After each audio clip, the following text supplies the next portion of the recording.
Bravo, guys. Bravo. That was a fucking good game. Okay, come on, good. Yeah, Alex. We won. Final. Heat.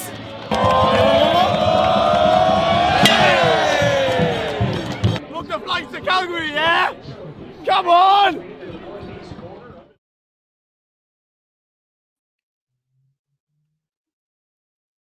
Scenes in Tim Hortons Field, yeah, including that, Mitchell, on Saturday afternoon when Forge FC beat Atlético Ottawa 1-0 in the semi-final. This is the CPL Newsroom presented by Volkswagen, and we are talking about that game, and we're talking about that final today, and pretty much nothing else. What a day it was on Saturday. That game is where we have to start. We do have a final, a CPL final now confirmed. It is Cavalry FC versus Forge FC this Saturday, November 9th. And we're going to talk about that a lot, but we have to put a bow on Saturday's semifinal. Again, Forge won, Atlético Ottawa 0. Mitch, you and I were both there. It was, the first half, I don't think we'd say was a particularly electrifying game, but I'd say the second half that was a lot of fun by the end of it. Just give me your overall thoughts. I know you were all over this from the press box. What kind of stood out to you about that game? Yeah, I think that's a good way of putting it. The first half was, I think, Ottawa being a little surprised that Forge were sitting back a little bit more and willing to absorb pressure, which is unusual for them, certainly at home, but in any context. And the two sides trying to figure out their respective strategies. And second half, I mean, Forge come out and for a 10-minute stretch there, they're all over Ottawa. They have 4 consecutive corners. On the fourth one, they obviously score the lone goal of the match. Maliko Labibelu with a lovely header on a Kyle Becker delivery, and then from there, I mean, it's pretty much just Ottawa trying desperately to get something and having all kinds of chances and half chances and blocks and clearances, but Forge hold on, as they always seem to be able to do in the playoffs. They win in different ways, but this time it's a bit of an ugly one, and they come out of this one as the winners. And Ottawa obviously will go home, I think, quite disappointed with the way this one turned out, considering, you look statistically, you watch that match, and it was absolutely there for the taking for Atlético Ottawa. Yeah, I think so, and I think that's how they're going to come away from this feeling. I don't think that there's a lot that Atlético Ottawa can be frustrated in themselves with from this game. I think, Carlos Gonzalez kind of talked after the game about how, he said it in the press conference. He said to me again later, like, he didn't feel like they would have scored if they'd played another 90 minutes. Like, it was that kind of game where they were doing everything they could. They had like maybe the best chances you could possibly have in a game where you don't score. There's I think a couple that Hajjabipur cleared off the line. There were 4 incredible saves from Kalelat, including that one kind of kick save that went off the post, and just so many opportunities. We were remarking in the first half how well Ottawa were playing, maybe how poorly Forge were playing at times. Manny Aparicio was all over the park, and we even had a couple of those kind of game-saving blocks from Mateo De Brienne. Certainly had a couple of them, and it just felt for a second like it might be Ottawa's day. But the longer it went on without them scoring, and the longer, Forge continued to, I guess, get away with not starting the game particularly well, the more it felt like, okay, if Forge find a goal here, then that might be it. And then, that's exactly what happened, right? Yeah, I mean, Charlie, you've been around this league since the very start. It's probably the worst playoff game Forge has ever played in their history, and they still can find a way to win Yeah. because that's what they do. They're inevitable like that. And I think the big difference in a game like this is, and will continue to be, just the mental side of things. Forge know they can win playoff matches in 100 different ways, and they have over the past few years. So when they start a game like they did and things aren't going their way, and then Ottawa aren't able to capitalize, they go into halftime and they're like, we're okay here. All we need is one moment. They're having such difficulties scoring, even if they're breaking us down pretty well. All we need to do is score one, put that doubt and pressure in their mind, and then defend from there. And that's exactly what they do. And again, a Forge team that's pretty heavily rotated for a semifinal. There's a lot of guys who are out injured. Borges didn't appear at all. Parra was suspended. Garvin Matusla obviously unavailable to go. These are three very important players in very key areas of the pitch for Forge, and obviously, Tom Samuel comes in, and honestly, we weren't sure what to expect. This is his first game playing as a central defender this season. And within 10 minutes, he's chasing down Balou Tabla and somehow sees it out for a goal kick. And you're like, oh, right, great. this guy's been in 5 CPL finals. He's going to be fine. And they fly from there. I think a big thing, obviously, is, you have different heroes over the course of a season. And, you get Maliko Labi-Bellu scoring a goal. You get your goalkeeper to have a big game, and a guy like Dom Samuel stepping up. This is why, Forge won the regular season, and this is why now they have an opportunity to do the double. Yeah, they absolutely do it, and I think that that's kind of the main thing that's on a lot of their minds as they head into this final in Calgary. Probably less so the game they just lost to Calgary, and more the fact that they could do something very special if they win. We are going to get far deeper into that final in a few minutes, but we need to, I guess, eulogize Atlético Ottawa a little bit. I think before we do that, we're going to go back to Tim Hortons Field because Carlos Gonzalez caught up with Christian Jack on the broadcast just after the game, and here's kind of his measured thoughts after Atlético Ottawa's 2024 season comes to a close. Carlos, your season comes to an end. What's your overall thoughts as it's just completed the game? Well, I think we can be satisfied. I think it's been a season in which we've bounced back from a poor season. Last one, we've rebuilt the team. We've done many good things, but we've getting to the end with a flavor in our mouth. So at the moment, very disappointed, of course, but at the same time, satisfied and very proud of the players. The work that they've done today. We've done a great job. The ball didn't want it to enter, and we have to continue. This is football. So see the positive, and now go home and analyze. It's nice to see the positive, but will it take a while to get over this? Because you had your chances, you had a lot of the ball. Yeah, absolutely. I think that today we did many things to win the game, or at least to don't lose. I think that it was a very equal first half in which we started really well. Then the last 15 minutes, Forge started to dominate the game.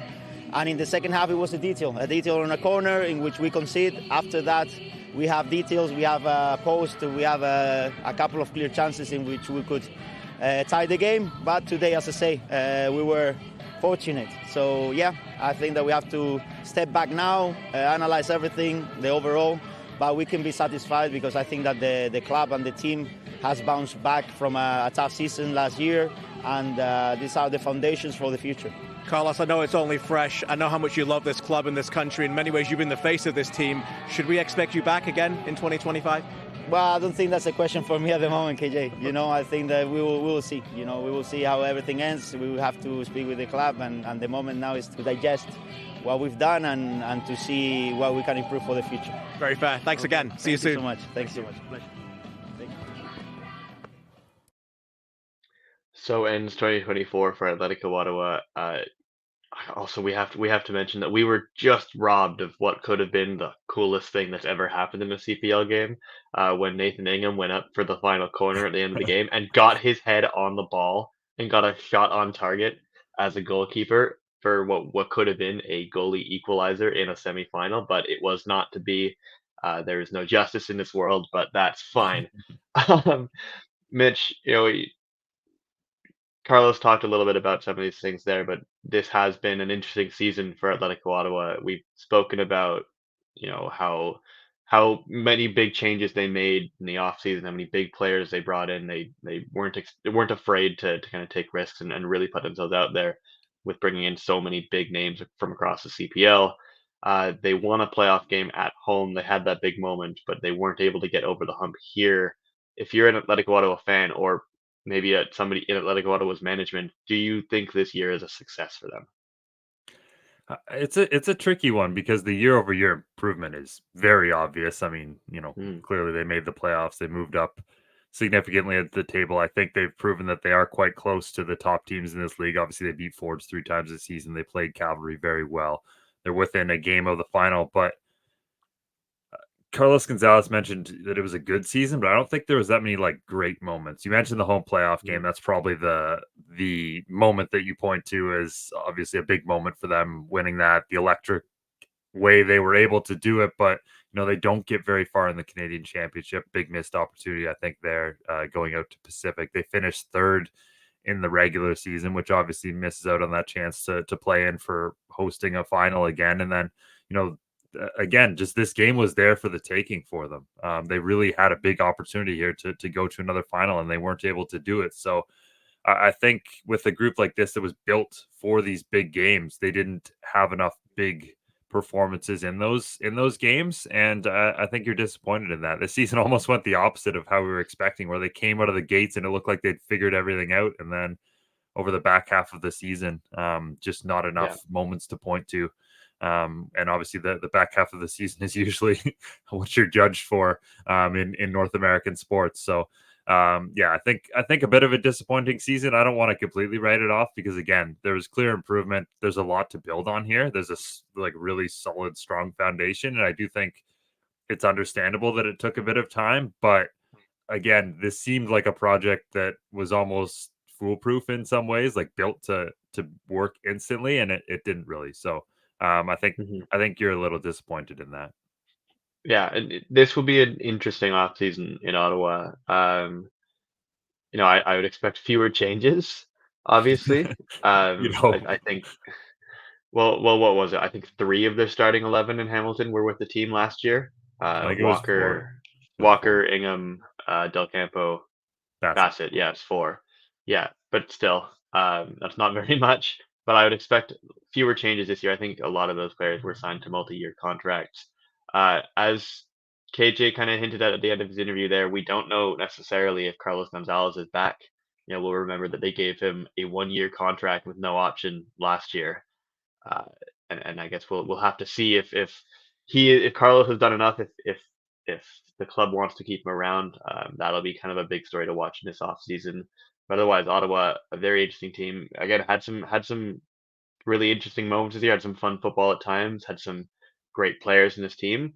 Couldn't quite get over the ledge, and it's kind of the cruelty of football that they lost by 1 goal at Tim Hortons Field, and hit the post multiple times. Had balls cleared off the line. Like if any of those goes in, then the season is probably unequivocally a success because they're playing in a final and they've won a playoff game at Tim Hortons Field.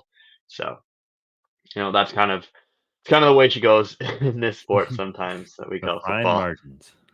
The fine margins. But so it is. We have a Forge and Cavalry final for the 2nd year in a row.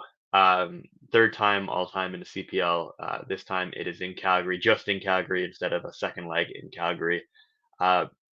Mitch, now that we know it, did it always feel like it was going to kind of come down to this? I don't know if it always did because again, Cavalry had stages this season where we weren't even. I mean, we were pretty sure they'd maybe get over the line, but they didn't look like certainly the Cavalry of last year, or a team that would be there at the end. Perhaps with the Atlético Ottawa team we just saw exiting as the team maybe we expected to maybe push a little further. But I think towards the end of the season, as Cavalry starts flying and Forge are topping the table, you start to think, okay, this is probably what we're going to see again. But I mean, it obviously continues to speak to the excellence of both these organizations that, every year they're there or thereabouts. And this time of year, obviously Forge are always there and Cavalry have been there, 3 of 6 times now as well. So I think, really, really impressive. And this is going to be a different final though. There's a lot of kind of intriguing nuances to this game that are different from last year's final, that are certainly miles different from the 2019 two-legged final. And I think that's what we're going to get into now, but obviously what's going to make this so compelling as we build up to Saturday. Yeah, I know we spoke last week about Cavalry and how maybe the fact that they've struggled more this year, they've had to fight for a little bit more, has made them more ready to play in the playoffs. The thing for me I wonder about, though, is whether the fact that they've beaten Forge in a playoff game already this year maybe takes some of that weight and that doubt off their shoulders, and maybe makes them or allows them to focus more on themselves in these 2 weeks of training than it did on whether or not they can beat Forge. Does that sound fair? Absolutely. I think that's critical coming into this. I mean, we talk about this all the time across the sport, difference between thinking you can beat a team and knowing you can beat a team. I think that's a big reason why Forge are in this final. All the times that they know they can beat a team like Atlético Ottawa, even when it's not their day. Now Cavalry know they can beat Forge in the playoffs, and there'll be a lot of talk about, okay, can they do it twice in a row? But the fact that they've been able to do it at all, I think, gives them a much bigger opportunity here versus if we're talking about the other scenario where Cavalry are coming in still to the final. It's at Tim Hortons Field and they haven't beaten Forge yet in a playoff game. Then I think, Forge are the massive favorites in that game. Here, I think I'll throw this back at you. I think Cavalry are the favorites, even though, regular season Forge are the better team. I think with the way that Cavalry are coming into this game, obviously the home advantage is massive. I think that they're the obvious favorites going into this game.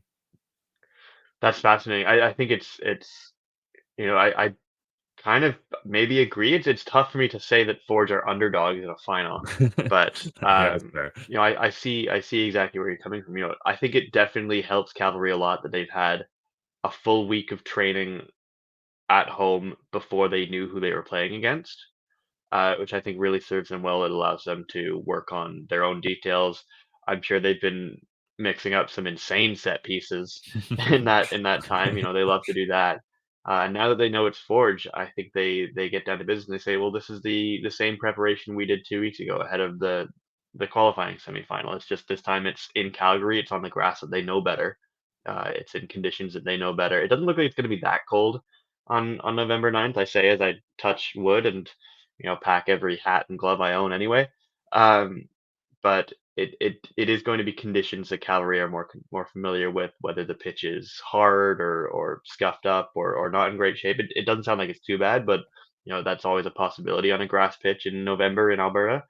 And regardless, Cavalry will know it better, and they've been very good at home historically, but also this year they played Forge there twice this year, and Forge scored once, and Cavalry won one of those games. They drew the other one all, and I think the one that Cavalry won was one of their best performances of the season. So it does. There are a lot of things that make you think, or at least make you think that this is a very different matchup to it was in last year's final, and maybe one that favors Cavalry a little bit more. But Mitch, Forge as well. We know that they haven't been playing their best football in the last few weeks, right? I think even on Saturday against Ottawa, that was not the best version of Forge FC by any stretch. But we've been watching them for long enough. They're Forge FC, right? How concerned would you be if you're Forge? Where is your confidence level at, knowing that you've done this before, you've been through bad stretches, and it hasn't mattered before, and you've won many finals. Yeah, I mean, I think their confidence is still high. I don't think there's much pressure on Forge coming into this final. They've accomplished kind of their, I guess, minimum standard, which is qualifying for CONCACAF. Obviously, they've already lifted a trophy this season. They've done this so many times before. I think all the pressure is still obviously on Cavalry. Obviously, they get Daniel Parra back, which is a big, big boost to the way they want to play. I think it's been, Maliko Labi-Bellu is outstanding wherever he is on the pitch, even at left back, but he is more defensive. And with Parra, I think we've seen Badi Bonga just get a little bit more isolated up there, with Olabi-Bellu not going forward as much. I mean, obviously he scored in this past game, but in open play, he tends to sit a little bit more back. And when you've got Parra either making those runs beyond Badi Bonga or kind of overlapping him on the wing, like that's going to be a game changer for them. So that's been obviously a huge issue. So I think that's one thing that gives you massive confidence coming into this game. I think the way they got there, again, not having their best day and still being able to win will be a big boost for this Forge team as well. So I think, again, they're going to come in with a massive amount of confidence. They always will, going into any sort of playoff game or any sort of final, because they're going to feel as prepared as anyone, even if they have less preparation. But yeah, I think it's going to be very interesting to see who they play and who's available for this game as well. Yeah, that absolutely is. I think maybe let's preview both these teams specifically, and who's going to be in the lineup, because I think for Cavalry it's not hard to guess. I'd actually maybe suggest that they won't make any changes from their team that played in Hamilton last time. Obviously, Aird, Clont, Montgomery, Camden, hoping that they're all healthy. You've got Showman Gutierrez, who've been incredible together in midfield all season, quite underratedly so, I think. And obviously Musi, Camargo, and Jay Herdman with Toby Warshevsky up top. Forge is where it gets a little bit more interesting. You mentioned Parra coming back. we assume that he'll come back into the team immediately. I'm not sure. Obviously, kind of a difficult one to balance sometimes, not knowing if he was going to play again this year, whether his training has been the same as it would have been. But I think if he is fully locked in, fully ready to go, then you do obviously have to start him, which puts Owolabi Bellewu back into the middle alongside Johnson and Duncan. But I guess the other question is did Dom Samuel do enough for you on the weekend to think that maybe he's a better player to be marking Toby Warshevsky? Yeah, I mean it's a really tricky one, obviously, because Olabi Belu's played more this season. We know what he can bring. I think he's I was saying he's the best last ditch tackler in the CPL, and we've seen how he's done against Cavalry this season. I mean, he's had some fantastic performances against them. And obviously he was out wide, right? He was out wide in the first game against them and did very well. Obviously going up against an Ali Musi and a Fraser Aird on that far side, but now in the middle they'll rely on him a little bit more to go up against Warshevsky. But Dom Samuel is a guy who's been there before. He's played in every single CPL final. So I mean, the good thing is if you're Bobby, there's no bad option here. I mean, both of them would be fantastic, but yeah, it's a tough one to call, honestly. I don't envy him making that decision because again, it's the No. experience over the potential of an Olabi Bellewu. Yeah, absolutely. And then for me, I think the actual biggest question with Forge and one that they have to answer in training this week is what kind of Tristan Borges do you have at the moment? As you said, he doesn't see the pitch in this game. He really hasn't, he started against Cavalry, wasn't himself, clearly isn't fit. Um, Tristan Borges has arguably been the most impactful player in the Canadian Premier League this year. But he has not been that in the last month or so because of this injury. Mitch, what do you do if you're Bobby Smyrnios? If Borges comes to you on, say, Thursday this week before the game on Saturday and says, I'm fully ready to go, I'm 100% ready, you have to put him in, right? I think so. I mean, obviously, I think you look at the way he's played against Cavalry over the past this season. Obviously, getting back to the final, I think he has 3 goals Mhm. against them this year in the regular season, Yeah. and this we know the big problem with Forge coming into this game. It's they haven't been able to score 1 goal in their past 4 matches. Borges is a guy, whether he's scoring, whether he's setting those up, with all of the attacking options they have right now, I think Borges is one of the ones I'd have the most confidence in being able to create. I know he wasn't that great in the first game against Cavalry and really struggled in that one, and maybe that's why they choose to rest him in this one and don't feel the need to put him in. But if he's healthy and available, I think you have to go with Tristan Borges. But obviously, you also have the option. Maybe you bring him off the bench. Maybe the 68th minute or so. That you get a corner kick in the 111th minute, and maybe something happens there. But if he's available at all in this game, I think he has to see the pitch because this is the kind of player that in a game of moments can create moments like few other players in this league. So I think we'll see Tristan Borges at some point. If he's at all healthy, and if he's not, I still imagine he's going to be a decoy on that bench because you see Tristan Borges warming up in front of the Cavalry, and you immediately kind of start sweating if you're the Cavs. Yeah, exactly. And you hinted at exactly what I wanted to bring up as well, which is that I don't think a lot of people remember that Tristan Borges did not start the 2023 CPL final. He was on the bench until, as you mentioned, the 68th minute. And I think this is kind of the other thing that Forge do have a luxury of. Uh, they have players that can start the game and players that can finish the game for you. And if it is a match where it's tight again, and it is possible that it goes into extra time, which absolutely is very, very possible again, then you probably do want impactful players you can bring off the bench in that scenario. And maybe Borges is that one. You need him to be able to come on late to, as you mentioned, take set pieces, cause problems in midfield. Whether it'd probably be Jensen that starts. And then again, I don't know if you can take Jensen out of the starting 11 either, just to put in a not quite fully fit Borges. So I think it.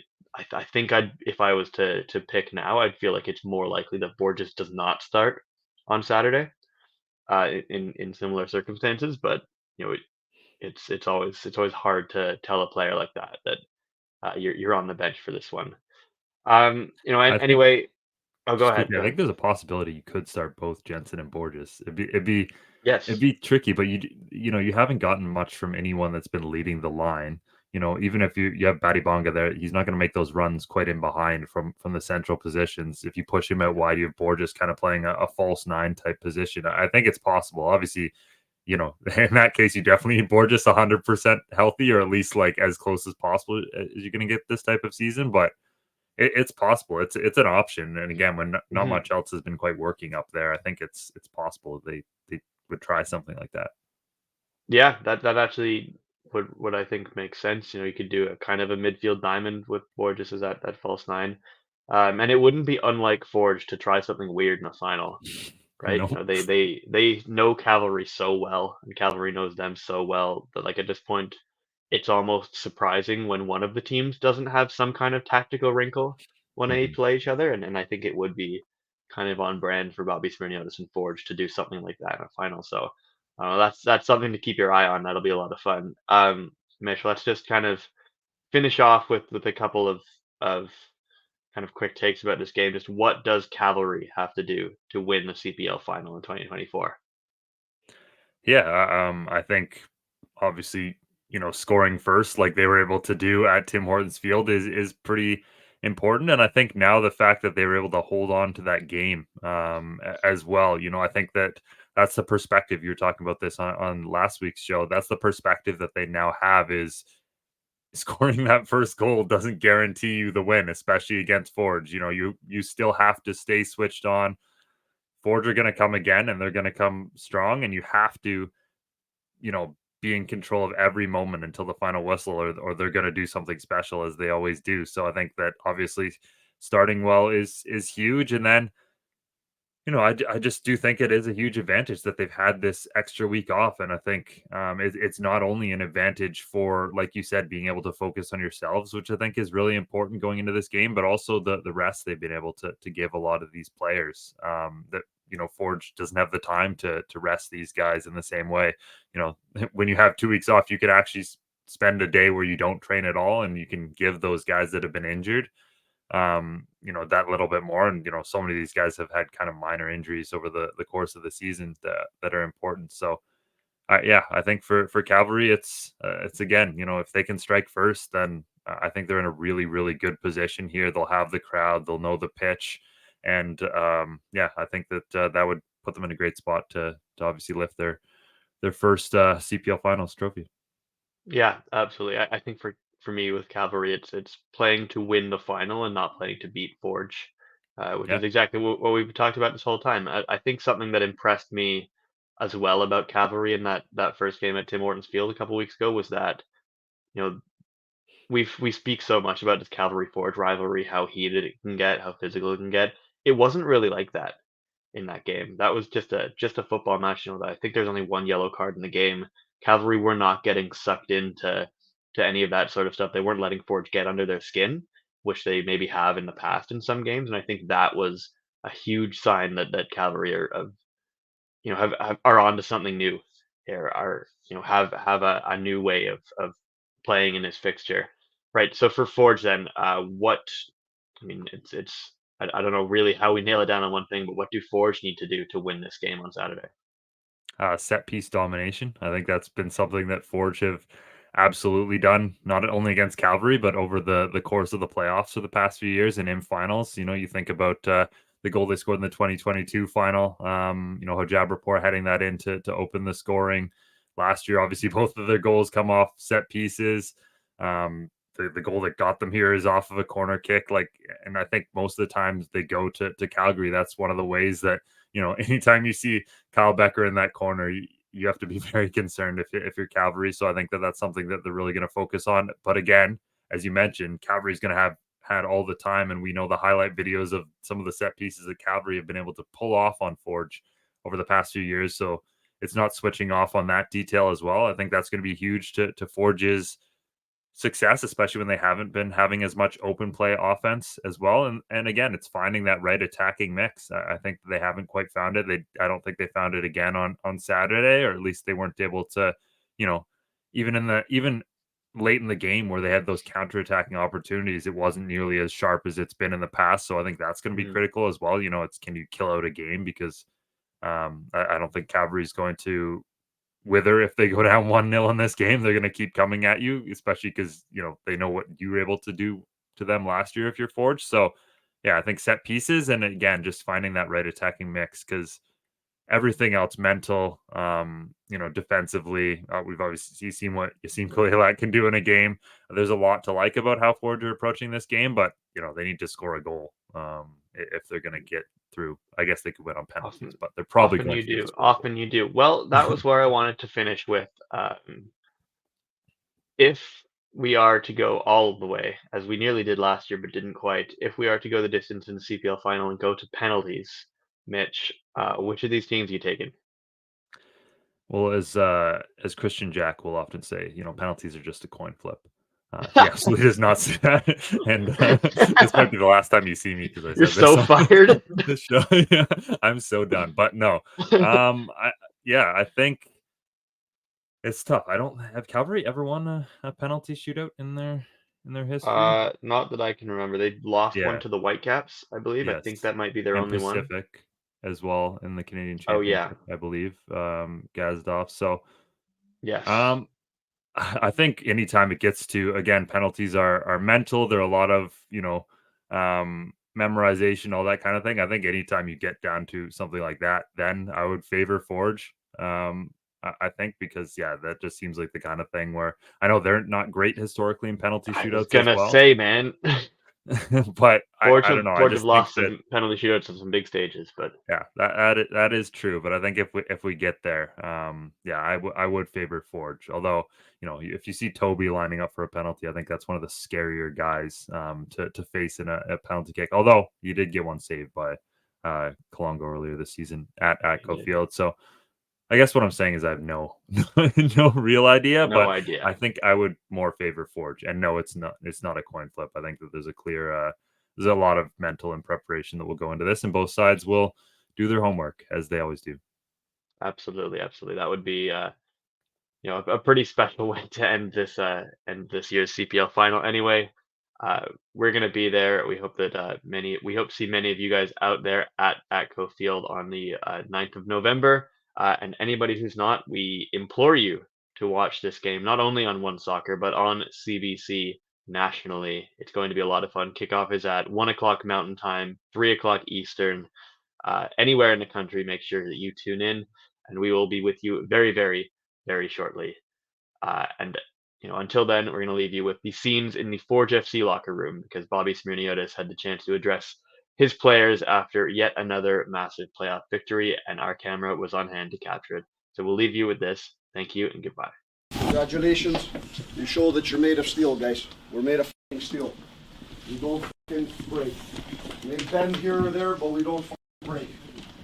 And the only thing I have to say is thank you for giving me another week to work with you guys. You guys have been f***ing excellent. I always say it since January 4th. We're going to close on 10 months in 2 days. Thank you for giving me, the staff, all of us an opportunity to work another week together to go for something that's f***ing special. You guys are special. Well done. Bye-bye.